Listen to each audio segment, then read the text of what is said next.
Okay, today I have with me Gerald from the Trends Journal, and we are going to go over so many topics. If you don't know who Gerald Celente is, he has been predicting trends financially, globally, world events for over 40 years. Gerald, thank you so much for coming on today's show.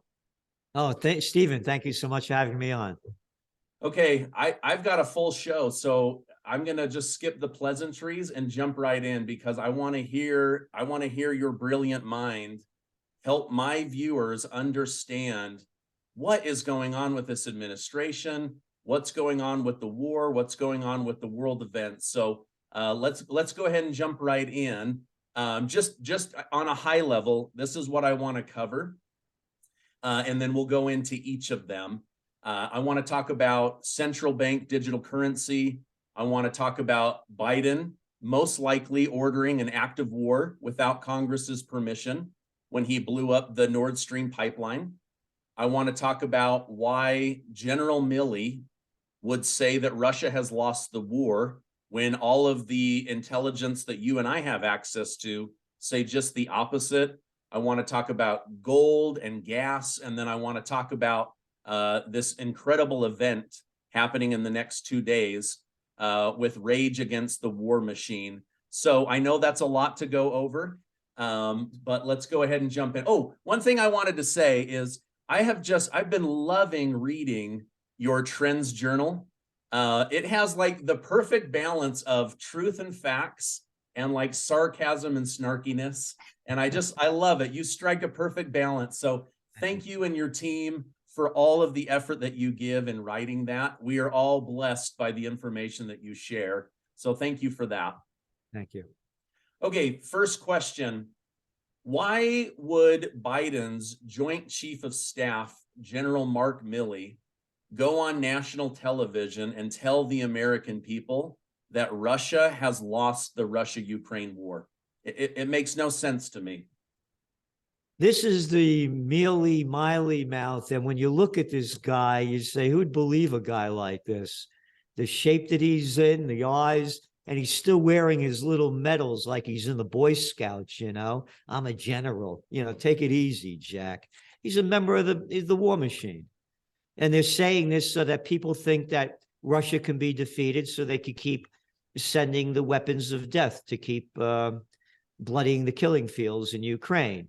Because the country is run, and you don't have to believe me, you could ask somebody by the name of Dwight D. Eisenhower, 5-star general, supreme commander of the Allied forces in World War II, a real man, a real fighter, not like Milley or the other guy, Lloyd Austin. This is a real man. The Lloyd Austin that's now our Secretary of Defense and his former job before being a general, which has no right to be on the Secretary of Defense, sat on the board of directors of Raytheon, the second largest defense contractor in the United States. You're asking me about Milley Mouse over there? He's a member of that team. And this is the guy, by the way, that at one time said, you know, that we should really start negotiating for peace over here because this thing's going to keep going. And then he backtracked when they told him, how dare you say that? And now he became the aggressor. So if you go back to what he said, and you also have to look at what's going on in terms of what the American people know. And they know nothing. They know nothing.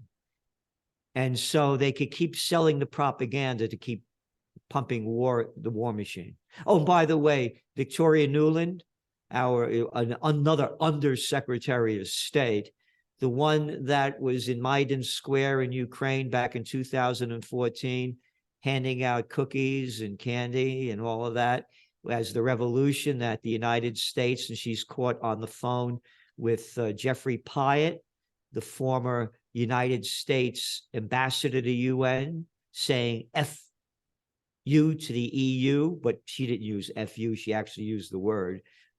To the EU, we're putting Yats in there, and we're going to do this before the Russians. She was just speaking at the Carnegie Endowment for Peace. Now that's an oxymoron. They do crap for peace, and saying basically how we have to defeat Russia. and they can't get Crimea. Who are we to say what they should be doing over there? Hey, how about the Mexicans taking back California and Texas and all of that area over there that the United States stole? Yeah. So a thought that I had is Robert F. Kennedy Jr. said, for somebody like Dr. Anthony Fauci to rise that high in the US government, he has to sell his soul all along the way to big pharma in order to reach that kind of level. Same thing, our friend Colonel Douglas McGregor and Scott Ritter have said, for Mark Milley to get to be a Joint Chief of Staff member, you have to basically be a yes man and go along with this agenda, this war machine, this propaganda machine in order to get to the heights. So are the American people just being sold a load of bull crap in order to get more taxpayer money to send over and launder through Ukraine? Yeah, the American people have no idea. Again, this is my magazine, the Trends Journal, and it used to be a quarterly. Now it's a weekly. And this is spring of 2014. See how happy that guy is?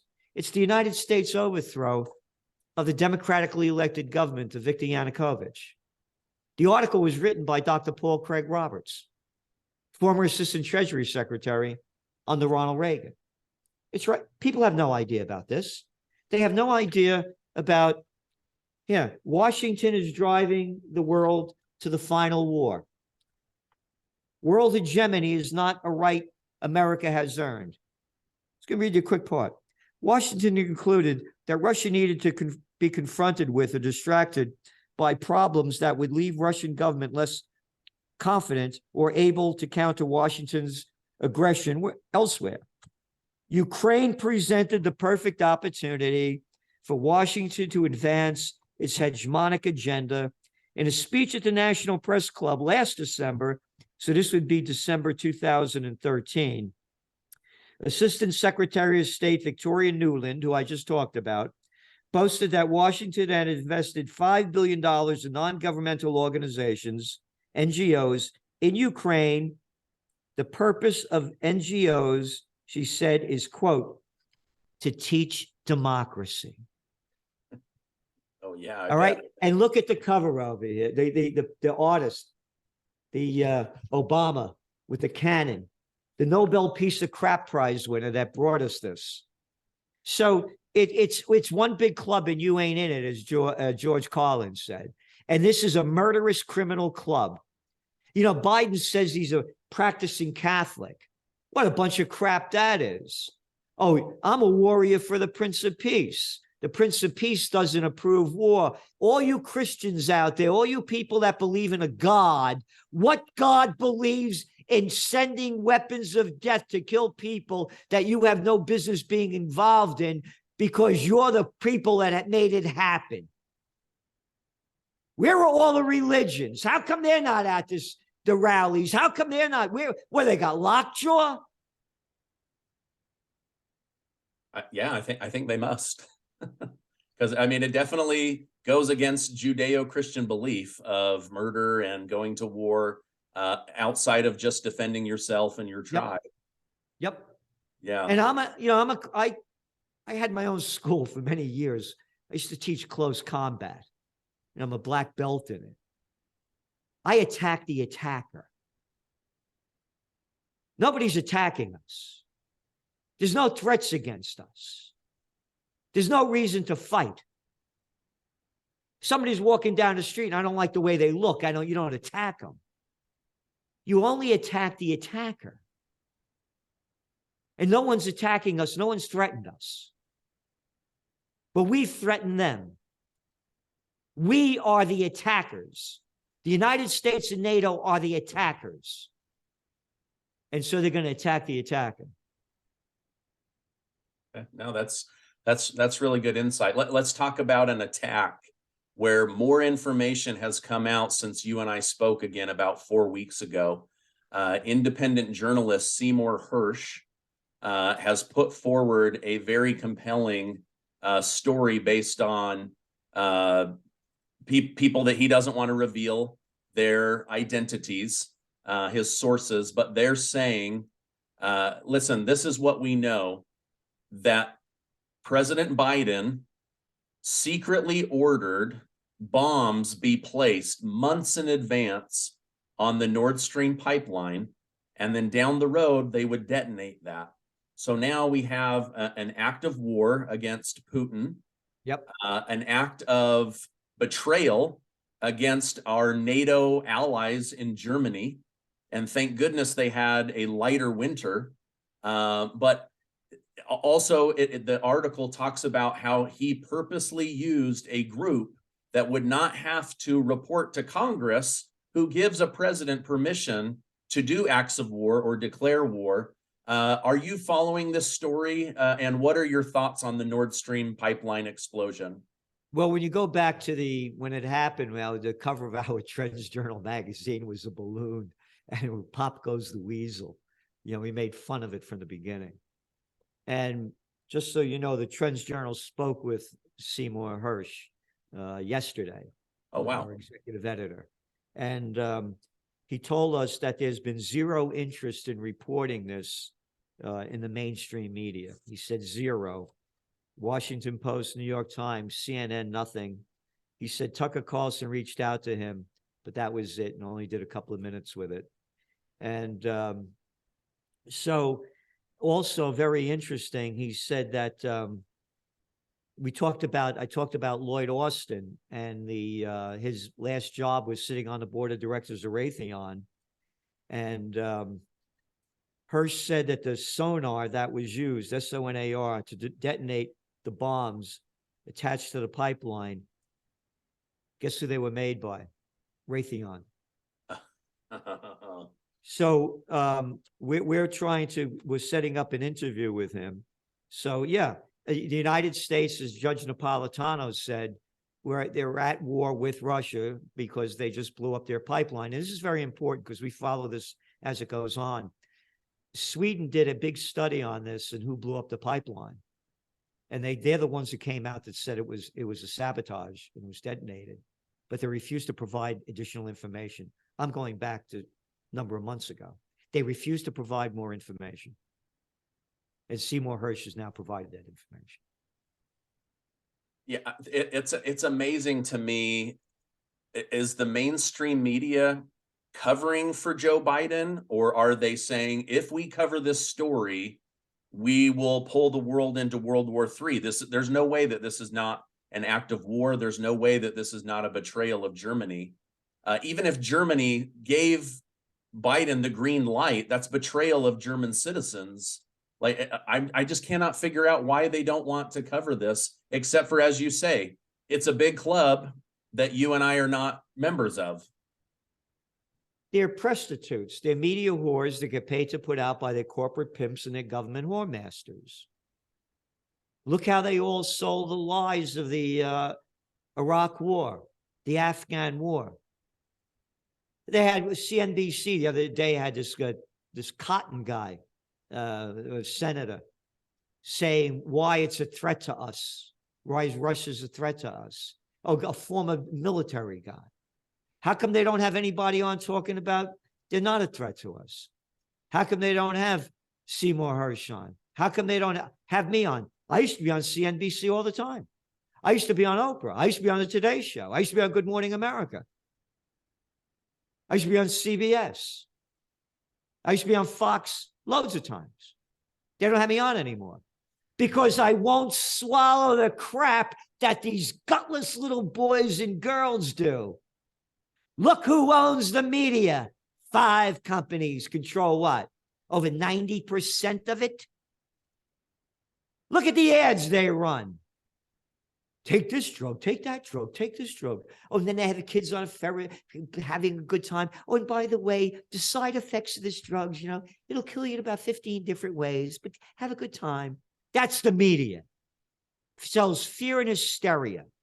The more fear and hysteria they sell, the more viewers.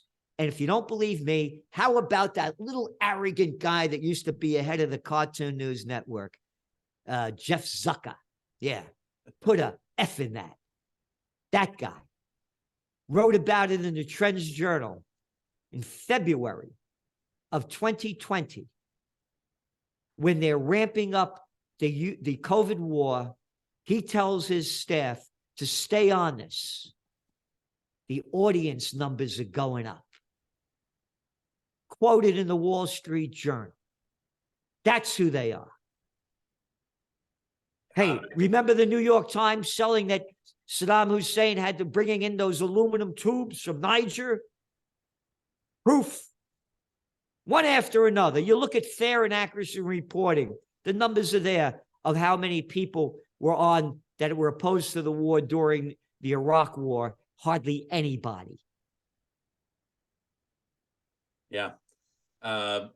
Just going back to that with Zucker from CNN, Project Veritas did one of their undercover bus stories that got very little attention, but they had a high up at CNN, and he said on this recorded video, he said, oh, we were pumping this COVID stuff 24 hours a day. We had the death clock going. We had the case number going. We were shaming people like crazy. And all of it was because it got views. It got views and it made Trump look bad. And so we ran that 24 hours a day, pumping the fear because CNN was going through the roof.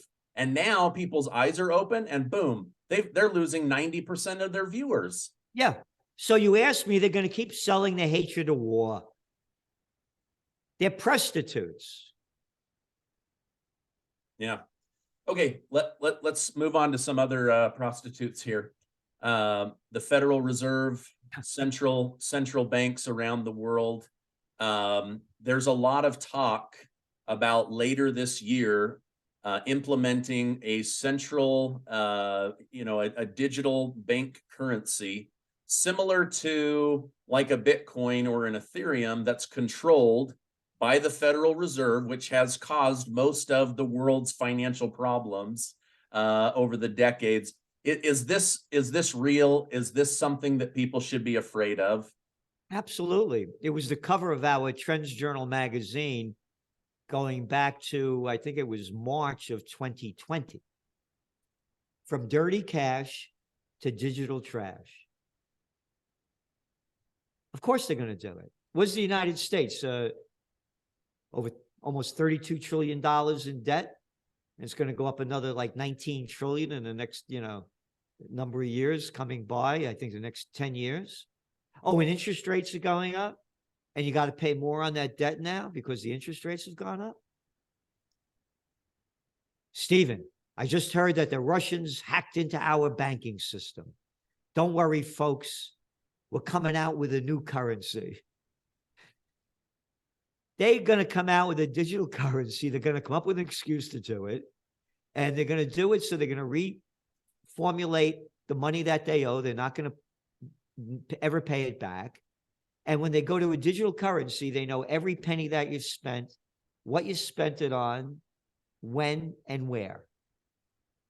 So now they get every penny that they can get from you in tax dollars. No, you don't leave that the weight as a tip over there in cash. You don't pay anything in cash. There is no cash. We want every penny that we can get from you because we're murderers and thieves. And we want to control your lives because we're psychopaths, sociopaths, and pathological liars and evil demonic people. So we're in charge of you digitally. And the whole world will buy it because how about Chat GPT? The whole world is going digital. The young generations are digitized.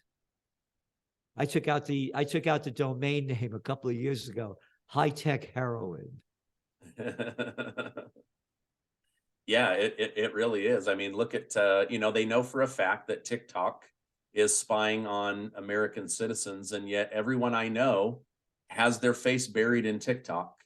So it's like, give them the entertainment so that they're distracted and make it so addictive they can't look anywhere else. They just want control of your brain and your eyeballs all day long. And they'll do it with digital. They'll be in total control. And they're going to do it globally. But this is also going to hurt the dollar. Okay. And that brings us to where gold is going. And it's look at the inflation numbers that came out. Oh, they were higher than expected.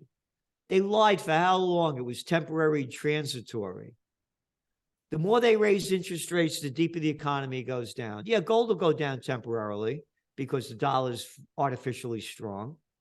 But as the economy goes down, gold goes up big. Oh, and by the way, don't believe me. Why don't you ask the central banksters around the world who bought more gold last year than ever before? Because they know how bad it is. And now when you go to digital, gold is it. And so I see gold, as the number. And as you well know, in the Trends Journal, there were no advertisements. So we're not speaking for anybody. Yeah. We only speak for ourselves and the facts. So we're not pumping gold because, this company or that company is advertising. So that's the way we see it. And digital is going to bring it faster to that. And the whole world is going to go digital. But again, that's going to kill the dollar. And the only reason the dollar is strong is because you still got the petrodollar, which they're getting off, as you well know. China and Saudi Arabia doing deals with yuan now, and it's going to go more and more. So that's going to kill the dollar, and it's going to kill the economy. So all we become is more plantation workers on slave land again, because that's what we become. Yeah.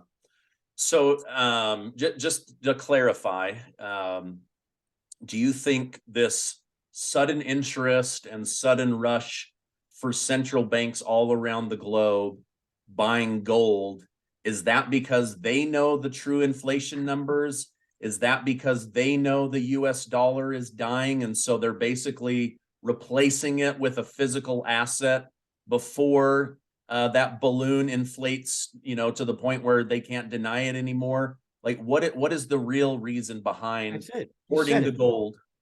You said it. And it's not only the United States. They all fought the COVID war and pumped all this fake money into it. I mean, look at China. China has a debt to GDP ratio, about 360? It's off the charts. And they destroyed their country with their zero COVID policy. It doesn't bounce back. Life hasn't come back. The damage that's been done with the COVID war is incalculable. Incalculable. Oh, go back to our Trends Journal around April of 2020. We said there's going to be an office building bust. People are working at home now. You got to stay at home. You can't go to work. Now people they're home and they're saying, holy Christ, I've been getting up at 5 a.m, commuting an hour and a half each way. I hate this. I don't want to do it anymore. Look what just was reported a couple of days ago. The biggest commercial real estate firm in Los Angeles just defaulted or going to default on about a $550 million loan on their skyscrapers that are empty, that used to have people in offices. Your office occupancy rate in the United States is 50.4%, according to Castle. That's with a K. So now you have half the people coming to work. Oh, all the businesses that depended on commuters, finito. Dry cleaners are dried out. A third of them out of business. No more happy hours. Crime rates skyrocketing. Let's say I had 15 floors in an office building. You guys, listen, stay home 2-3 days a week. All I need is 4 floors here now. There's going to be a commercial real estate bust, the likes of which are incalculable. Oh, I forgot. Did you see the consumer debt just increased? Yeah. Oh, and now interest rates are going up. And what's your interest rates on the credit card companies? 20%. Oh, you mean the loan sharks? Hey, that's what used to call us Italians back in the day when they were charging like 5 or 7 or 10%. Oh, the mafia, hey. Oh, but now the banksters are in charge. Oh, that's fine. 20%. Here, this was a cover of the Trends Journal back in 2011 by Anthony Frieda. Has anything changed? Has anything changed? 20% interest rate. That's criminal. It's criminal. This country is run by the military-industrial complex, the banks, the bandits, the drug dealers, that morons and imbeciles call Big Pharma and Big Tech. They've robbed us of our freedom. And if we don't fight for it, isn't it wonderful? Don't you wish you were living in Ukraine as sirens are going off all over the country because they won't talk about peace? Wouldn't you love to have been a German in World War II? Oh, yeah. Or a Russian, only 25 million killed by the Germans in Operation Barbarossa. And isn't Berlin beautiful with those beautiful buildings you had now, all new construction? You once were the grandest, grander than Paris, and the war destroyed it. World War III's begun. If we don't stop it, it's nuclear annihilation. All things are connected. When all else fails, they take you to war. And this economy's failing. Great Depression, World War II, dot-com bust, war on terror. Yeah. Oh, and the Middle East meltdown, one of our other top trends. Oh, isn't it great, the new Israeli government? Oh, one of those firms, I forgot the name of it, called them an apartheid state for what they're doing. Yeah. Oh, and how many are they killing? I know they killed about 36 so far, Palestinians. Yeah. Oh, and the new government now? Yeah. So the new government, you're seeing weekly over 100,000 people taking to the streets against the new government because they want to have judicial reform that's going to do away with just about the judicial branch. There's a civil war going on right now in Israel. To get the people's minds off it, they're going to escalate the war against Iran.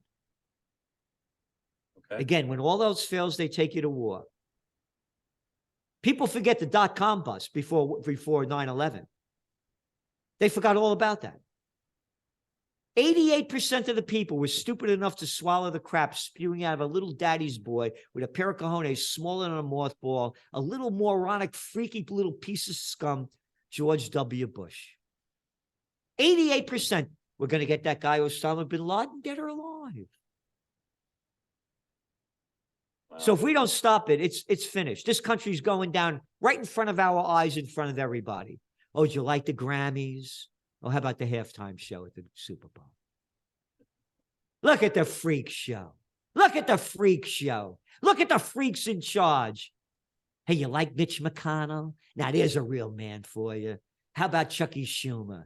Adam Shit. Yeah, one little piece of clown after another telling us what to do.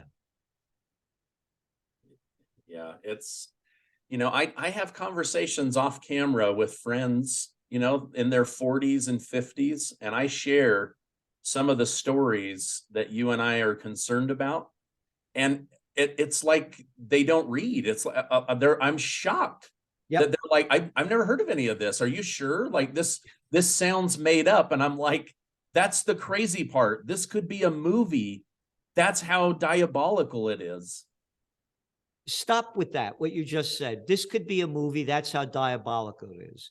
Okay, Stephen, I got an idea for a great movie. We're going to scare the hell out of everybody.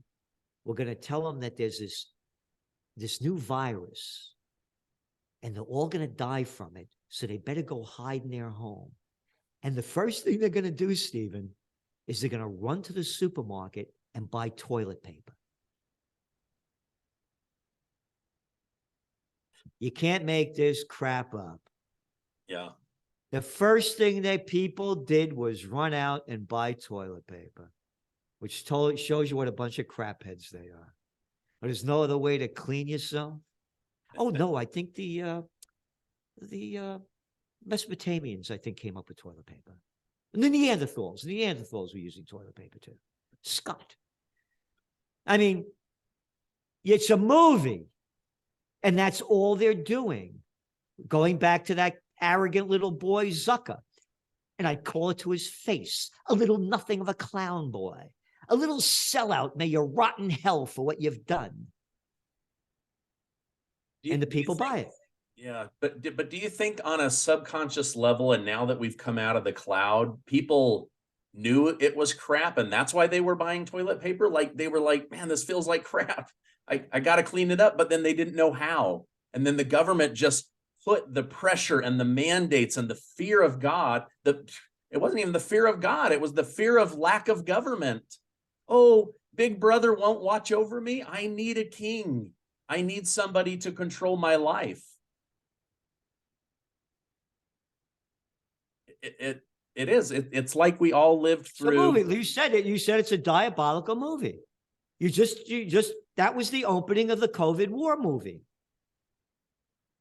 People fighting over toilet paper. Yeah, they really were. I mean, I remember watching videos of like women like in a fist fight over toilet paper, or whatever it is. And look what the people look like. Look how low this country's sunk. Hey, the fast food places are doing good business. Yeah.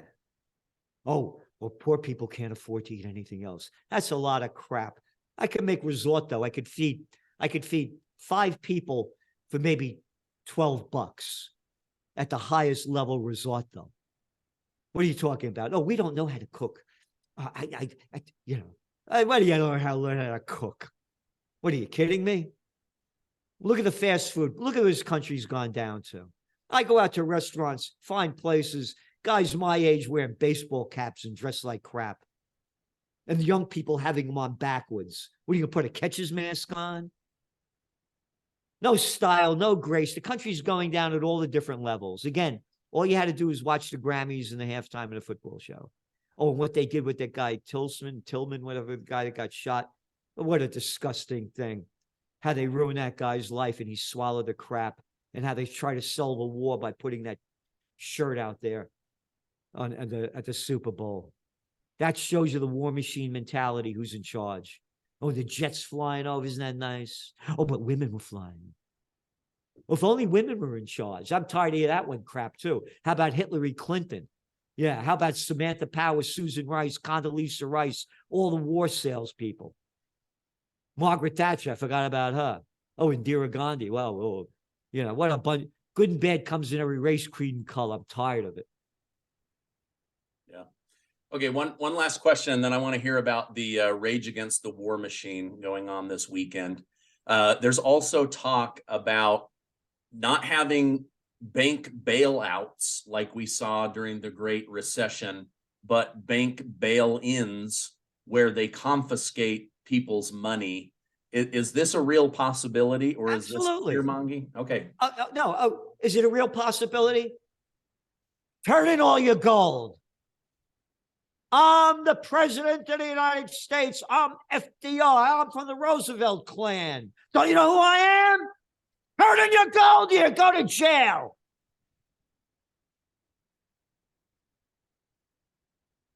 Of course they will.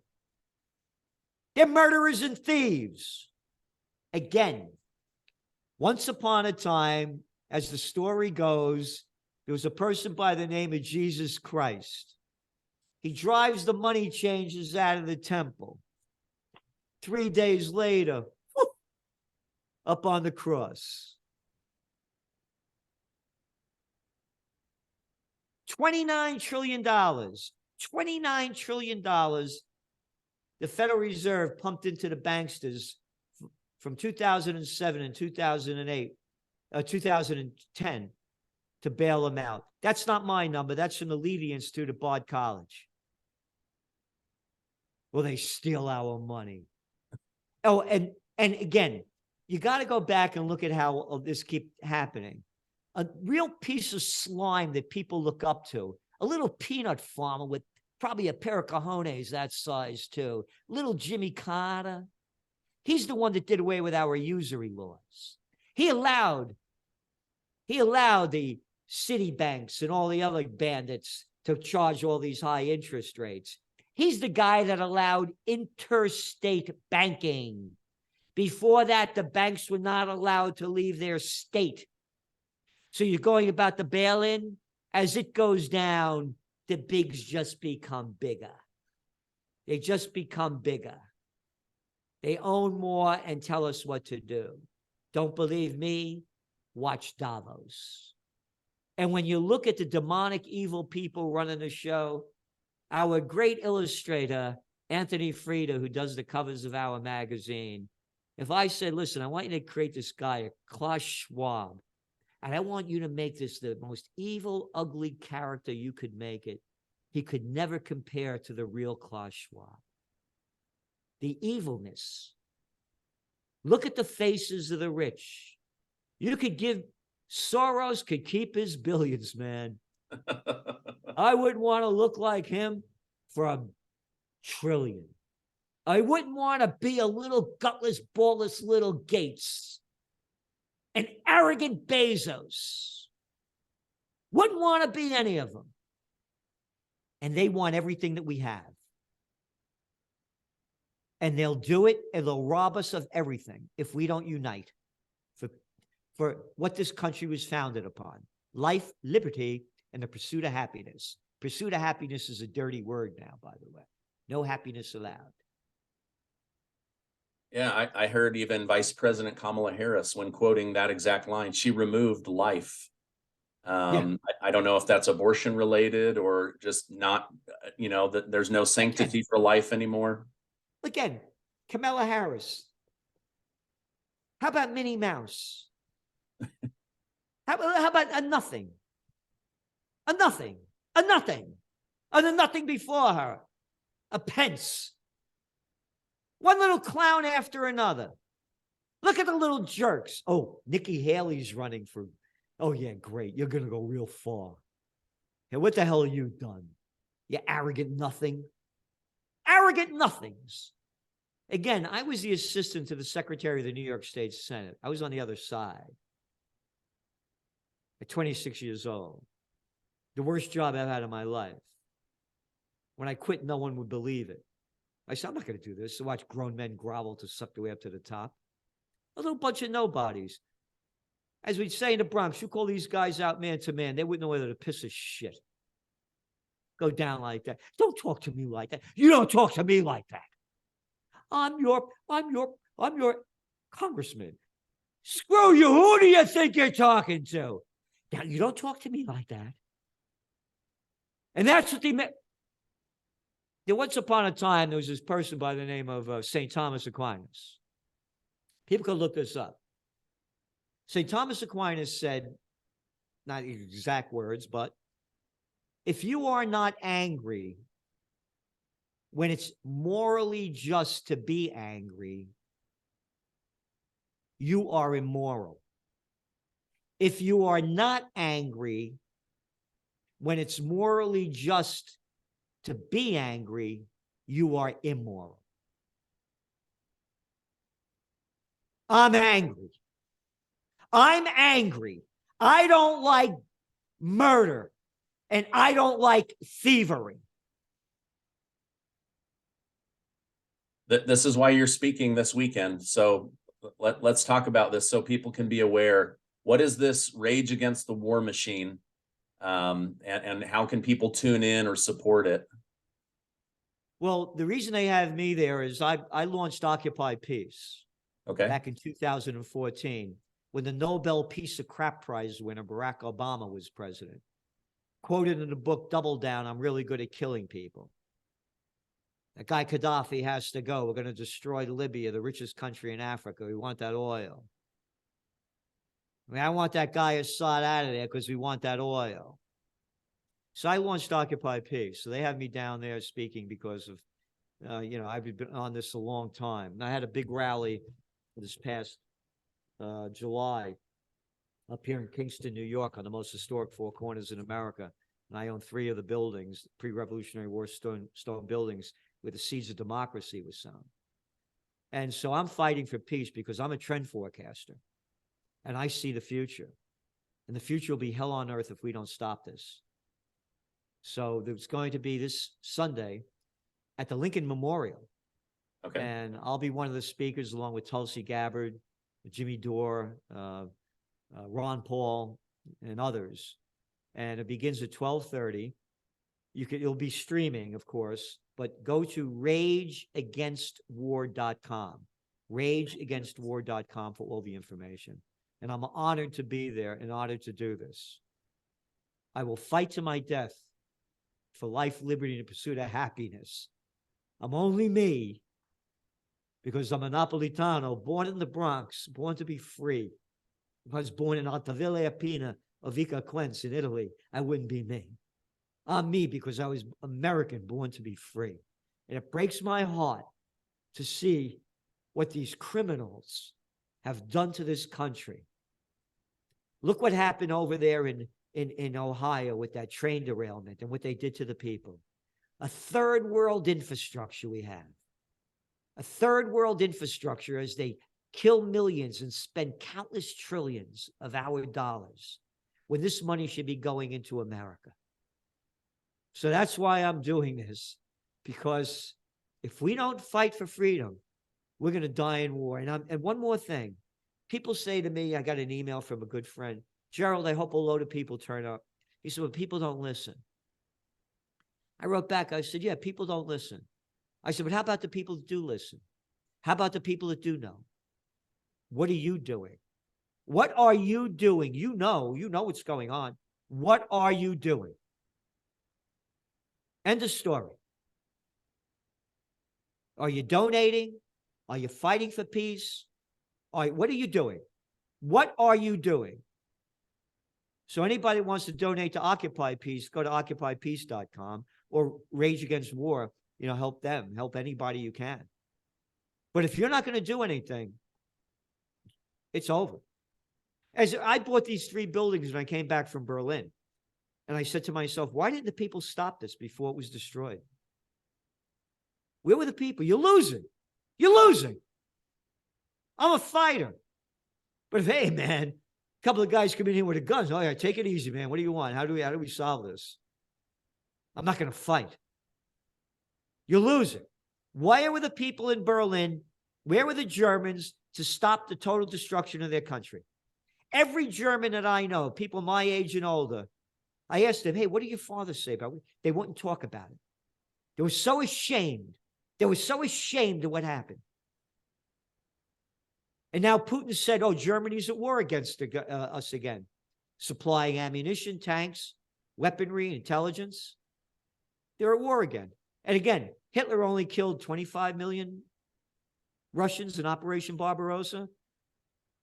JFK's speech at the American University in June of 1963, commencement speech, all about peace. And he goes on to say, no one suffered in the war more than the Russians. And if we go to war against them, the world will be destroyed in 24 hours. And he went on to say how many Russians were killed. He said over 20 million. And their property, their country was destroyed. He said, JFK, equal from Chicago east. That's what the Russians suffered. And who were the first to defeat the Germans? The Russians. Oh, and then 5 months later, boom, Jack, you're dead. How dare you talk about peace? Yeah. Yeah. Well, thank you. Thank you so much for coming on and sharing your wisdom, giving us all an example of courage and a direction to fight. Like you guys have been so right so many times in the journal. And that's why I love having you on to help amplify your voice. So thank you. Thank you so much. Thank you so much for all you do and all the people you bring on and the great podcasts and information that you're giving to the people. Yeah. This is Gerald Celente, founder of Trends Journal. You can go learn about it, trendsjournal.com. You can also check out the Rage Against the War Machine this weekend to learn more about how to save our country. Gerald, thank you so much again for coming on. Thank you.